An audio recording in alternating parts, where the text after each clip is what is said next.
Hello. Hi.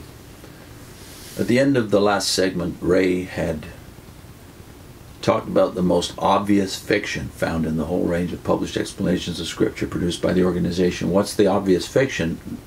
That somehow the anointed in this body of 8,800 persons that were alive when Ray wrote this book, 19,000 by the count today, all of them have input into what goes into the food going into the Watchtower publications. And he said not even 1% of that number actually have input into the material published. So who actually supplies the food? So in this segment, he goes behind the scenes of the writing department for the first time in the book. I had partially begun to sense this, that is the number of people having input into the publications, after attending the Watchtower School of Gilead in 1944 and thereafter serving in administrative positions in the Caribbean. My personal contact and communication with the President's office left little room for doubt as to who decided what the congregations earthwide should read and study, and how the proclamation of the good news was to be carried out. It was clearly not any persons outside of the Brooklyn headquarters.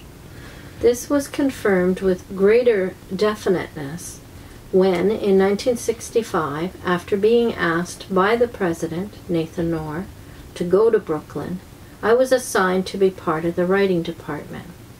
Aside from myself, and not including the Vice President, Ray Franz, nominally a part of the writing department, but actually separate from and superior thereto, there was, at that time, only one other writing department member professing to be of the anointed, Carl Klein.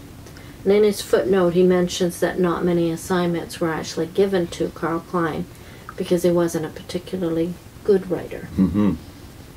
The other 6 or so writers were all of those called other sheep, not anointed to heavenly life, but having earthly hopes, hence not of the faithful and discreet slave class. By far, the majority of the articles published in the Watchtower magazine were written by persons not of the anointed class. There were, of course, articles that did come from those anointed brothers in different countries. These, however, were subject to review, revision, and even total rewriting, according to the discretion of the writing department overseer, Carl Adams. Yet Carl himself was not of the anointed. He felt no hesitance in turning over an article written by one of the anointed to one of the other sheep, for reworking or rewriting, and frequently did so. No one of his superiors had any objection to his doing so. The sole exception to this rule were the writings prepared by the Vice President, Ray Franz. As Carl, that is Adams, stated to me, Knorr had made clear that the Vice President's writings were to be altered only with the Vice President's permission. In one governing body meeting, when the subject of the preparation of spiritual food came up, President Knorr spontaneously acknowledged that the great bulk of the writing was done by those of the other sheep class. To anyone working in the writing department, this was obvious. Though the writing department has since been greatly expanded, and apparently in Ray's day it was about 20, the situation remains essentially the same. The reason generally given to explain away this anomaly is that even though the non-anointed members do the thinking, development, and writing of the material, it is always read and approved by persons of the anointed before printing. Evidently this somehow adds an anointed touch or quality to the material. The very fact that such reasoning must be resorted to of itself shows the strained nature of the claim made as to the application of the food supplying aspect of Jesus' parable. Occasionally letters that contain some scriptural thought or raise certain questions on doctrinal points came to the writing department from persons of the anointed class. These letters were handled and are still handled by those assigned to correspondence desks. Those doing this work have, in the main, been men not claiming to be of the anointed class, men such as Fred Rusk, Gene Smalley, Russell Dixon, Raymond Richardson. These men routinely read such letters, answer them, and the letter goes no farther. Only if there is something exceptional that the man on the correspondence desk feels is outside his purview will the letter ever find its way on to one of the governing body committees. Exactly the same thing is true, however, of letters coming from those not of the anointed class. The fact that a letter is from one of the anointed rarely, if ever, causes it to receive any different treatment or any greater consideration whatsoever than a letter would receive from one not professing to be of that class. This practice is not a product of the thinking of the men on the correspondence desks. It is the standard organizational procedure. What might gain more attention for the letter would be the organizational position held by the writer thereof. And this would be irrespective of his professing or not professing to be of the anointed.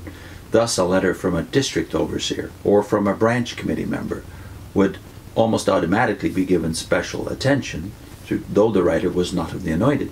Such letter would be much more likely to reach a governing body committee than a letter from one professing to be of the anointed, but holding no position beyond that of an elder. I know this not solely from being 15 years in the writing department, but also from serving for 9 years on the writing committee of the governing body, and seeing the flow of items brought to our attention from both the headquarters writing department and the service department, as well as from the 90 or more branch offices around the world. I can state without hesitation that in the headquarters and on the governing body, no particular concern was expressed or inquiry made as to the communication's source being or not being of the anointed. It was seldom even known. That was simply not treated as a relevant or significant factor. So the impression you have when you're a witness, of course, is that everything that goes into the magazines, if it's a change anyway, will be somehow derived from a consensus of the anointed around the world. Yeah. That if they're not writing actively, continually to the society, they're at least being consulted. Mm-hmm. But I always had the kind of impression, and I don't know where I got it from, that somehow they would be receiving letters from people of the anointed from different parts of the world, not connected to one another, not having discussed and coming to an understanding, and then that's why there might be a change in understanding of a text or a teaching. But maybe that was just wishful thinking on my part. Or just local speculation. I think elders and pioneers do talk about these kind of things, and they're led to their own logical conclusions, because I don't think it comes up very often. But this in the sounds publication. far more like a corporation making its decisions and looking at people who hold positions as more important. I think we made the point back in the Crisis of Conscience videos that when the purge happened, just before the purge happened in 1980-81 at Bethel in New York, the big issue there was this mysterious aspect. Maybe the only mystery the Watchtower actually permits us to sustain in the Watchtower is just how did the anointed know they're anointed, and how did they receive information? And then on top of that mystery, there's this mystery, which is, okay, if they're getting it in as individuals because they're anointed, how do they get it from there into the publications?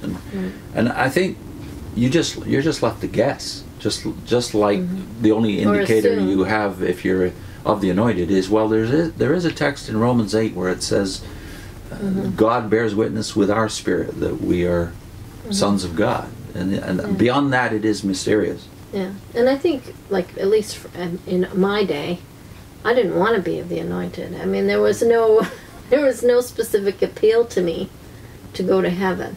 Not even to be with Jesus and yeah, Jehovah. well, that's not stressed with the witnesses. It is with Christians. So when I would even say this at churches, they were a little horrified at the idea that it didn't appeal to me. I think because the paradise earth is kind of catering to the flesh, right? It's catering to our own desire Carnal for, nature. Yeah, for things that we enjoy and like here on the earth. Yeah. Next segment, input from the field. Does the Watchtower go out and try to find what the anointed are thinking and feeling and publish it? Ray goes into some great detail as to just what happens when the Watchtower does correspond with branch offices around the world. How does the Watchtower organize to gather information about what is actually happening in the worldwide organization? Okay. Input from the field in the next segment.